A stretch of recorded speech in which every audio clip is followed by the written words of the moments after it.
Friends, ஒரு காலத்தில் நம்ம 3 நேரமும் வெள்ளை சாப்பாடு தான் சாப்பிட்ருந்தோம். இட்லி, பொங்கல், வடை இதெல்லாம் பார்த்திங்கன்னா ஏதாவது ஒரு விசேஷம் அந்த மாதிரி தான் சாப்பிட்ருந்தோம். அப்போல்லாம் வராத சுகரு, இப்போ சுகர் எங்கே பார்த்தாலும் சுகர். வெள்ளை சாப்பாடு சாப்பிடாதீங்க அப்படின்னு சொல்கிறாங்க. கண்டிப்பாக சுகர் பேஷண்ட் 3 நேரம் வெள்ளை சாப்பாடு சாப்பிடவே கூடாது ஃப்ரெண்ட்ஸ்.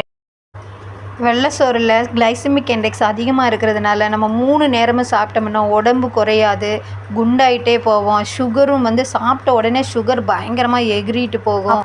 அப்படி நீங்கள் வெள்ளை சாப்பாடு சாப்பிடணுன்னு ஆசைப்பட்டால் கைக்குத்தல் அரிசியில் வாங்கி சமைச்சு சாப்பிடுங்க.